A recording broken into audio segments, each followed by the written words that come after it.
The mainstream media just dropped another story that they want you to swallow without question, but I'm gonna rip the lid off it right now. Man who pleaded guilty to firebombing synagogue in Montreal's West Island says he accepted a $15,000 contract. It turns out he was driven by a drug addiction, not anti-Semitism. I was on a paid mission to firebomb DDO synagogue, arsonist testifies. A man named Mohamed Akodad pleaded guilty to arson after he firebombed a synagogue in Montreal. In court, he admitted that he was offered a $15,000 mission at a party to do it. Minutes later, some unknown man on a phone promised him a driver and all the necessary materials that he would need to pull it off. He didn't know that the targets were connected to the Jewish community. He got $3,000 up front, but then he panicked and he didn't do it. He didn't finish the job and he refused to go back.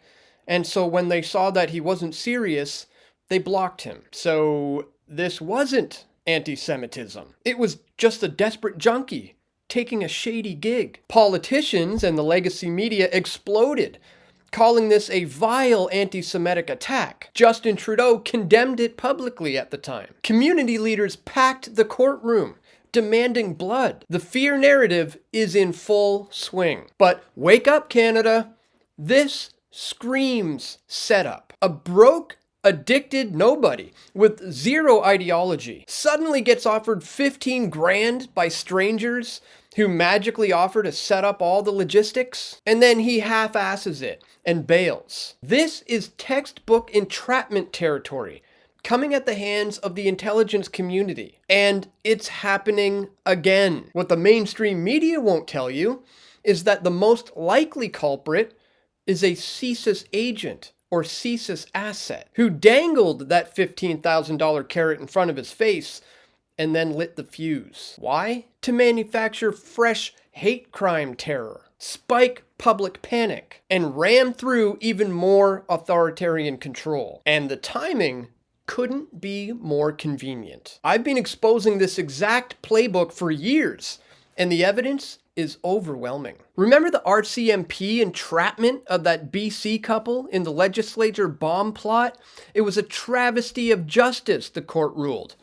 John Nuttall and Amanda Korody's convictions had been stayed due to entrapment, abuse of process. I reported on this in 2015. Canadian terror plot exposed as RCMP setup. An undercover corporal became Nuttall's mentor. It wasn't just the material supplies of cash, cigarettes, groceries, cars, hotels, cell phones, logistical supplies, and the inert bombs. The undercover cop was acting as a mentor to Nuttall, but more than that, Nuttall kept having reservations about the plan. The RCMP wanted him in Victoria for a recon mission. He wanted to visit family. They wanted him to die for the cause, and he said he had debts and he couldn't do a true jihad. So the RCMP said that they would see about paying off what he owes. Nuttall didn't know that his mentor was the RCMP the whole time, but it should have been clear to the undercover agent that he was sane enough not to kill himself. He kept coming up with barriers to a jihad success, and so the RCMP kept offering ways around those barriers. The courts slammed it as a total travesty of justice, and they threw it out because it was pure entrapment. And what about the Via Rail case? In 2013, I reported on this Canadian foiled terror plot in the intelligence community, and I followed that up with what you're not being told about the new trial for the Via Rail foiled terror plot. Those guys were set up. And so I asked the important questions that the mainstream media all around me wasn't willing to do. That the accusations are very serious. What evidence there is to support that remains to be seen. He was monitored for the last year. Was there any contact during that time, or were there any CSIS informants who infiltrated the group? Once again, I have no comment on the evidence. Can you tell us why the FBI and the Department of Homeland Security are involved? I can't comment on that, and frankly, I don't know. So he could not comment on whether or not during the monitoring process the suspects was contacted or not, or whether or not they were set up by a CSIS informant. He also cannot comment on why the FBI is involved in this case. And the reason why these questions are important are because of recent information that has come out in the last week in regards to the FBI's involvement with the suspects in regards to the Boston Marathon bombing. The reason why I was curious about a CSIS informant as well is because the last time a case like this was in Toronto, it was with the infamous Toronto 18, where they were set up by a CSIS informant. So I wanted to find out if this is a similar situation this time around. And of course, who could forget the hate crime hoaxes? In my video, Hate Crime Hoax Was an Inside Job, Canadian Race Baiting Exposed Again, I showed you that in Winnipeg, Manitoba, a brazen act of anti-Semitic violence shocked the nation as a woman was physically attacked and her business was vandalized by Nazi thugs. The only problem is, none of it actually happened. It was all made up. A hoax perpetuated by the business owners themselves who staged the elaborate attack by carrying out an inside job. Or what about the hijab scissor hoax? Trudeau, Wynne, and Tory were all grandstanding against so-called Islamophobia, all because of a vicious attack on a little girl. Problem is, it was all fabricated. The police confirmed that it never happened. Propaganda at its most cynical.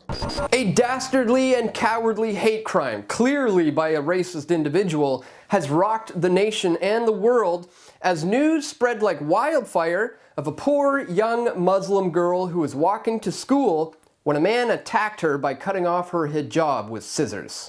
I feel confused, scared, terrified.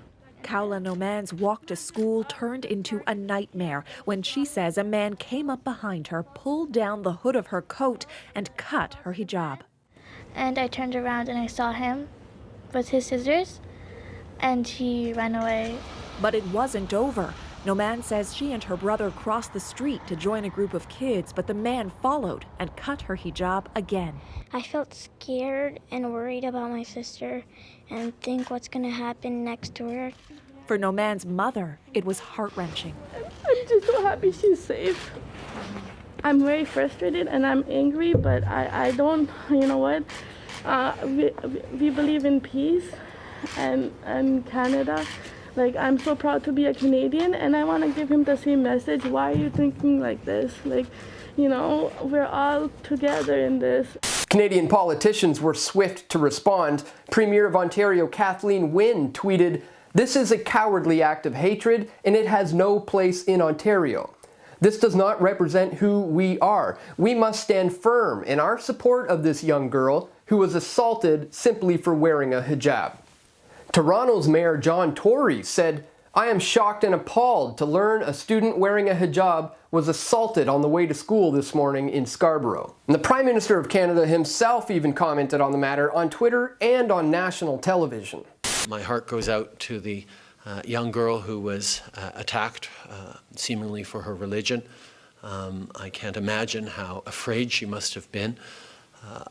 I want her and her family and her friends and community to know that that is not what Canada is, and that is not who Canadians are. Well, you're right about that, Justin. This isn't what Canada is or who Canadians are, because the fact of the matter is, none of this was real. The little girl was lying, and it was the Canadian taxpayer-funded news agencies that produced propaganda and fake news for a political agenda. And I'm quite frankly sick and tired of the hypocrisy that surrounds the MSM and our Canadian politicians in everything they do. It was just on Friday, as you mentioned, that she spoke to the media, shared her stories of being attacked not once but twice by a man in his 20s. She said that he ripped off her hood, that he tried to cut off her hijab. Turns out today we now know from police that this account of events, it never happened. This is a story that made international headlines. It was carried in newspapers and websites right around the world. And of course, the Prime Minister even weighed in on this incident. And that's part of why police felt that they needed to come out today and set the record straight. Here's what Mark Pugash had to say. We thought, given all the attention that this received, and it was a huge amount of attention, and I understand why, on media, social media, locally, nationally, and internationally, people were scared, people were worried. We felt it was up to us, as soon as we had this conclusion, to put it out there, and that's what we've done. Too little, too late. The damage has already been done in the minds of the masses, and I'm here to tell you today that that was the plan all along. This is all part of a continuing propaganda campaign designed to create animosity between the Canadian people and the Muslim community in a boiling frog type scenario here, so that they can more easily manipulate us with their tactics of providing order out of chaos.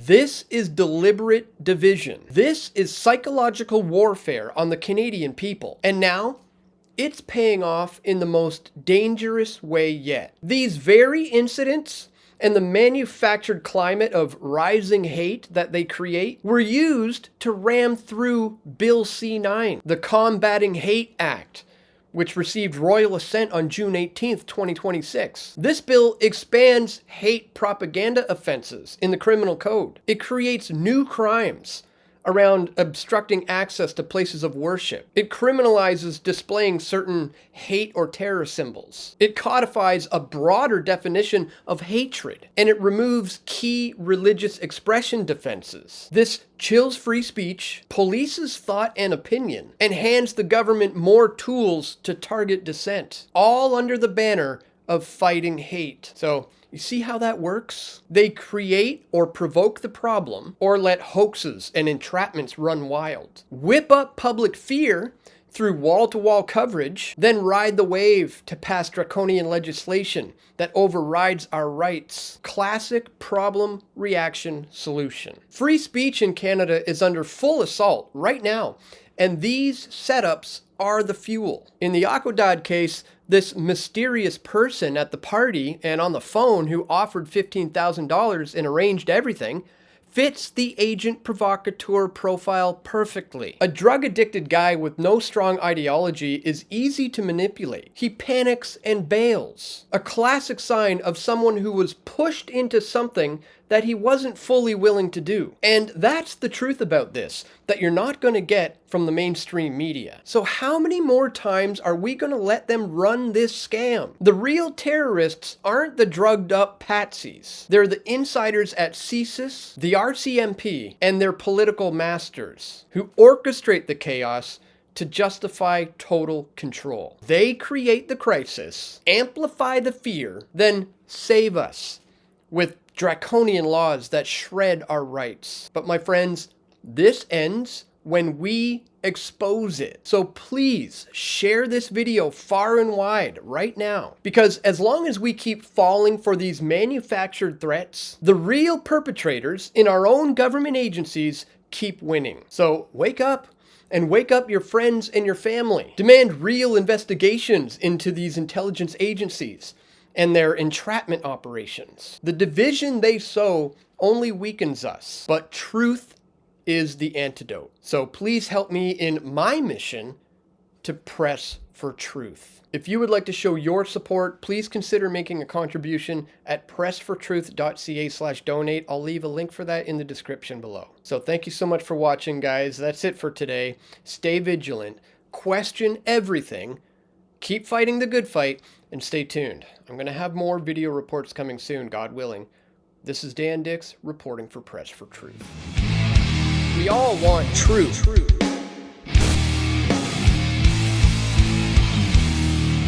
The truth will set you free.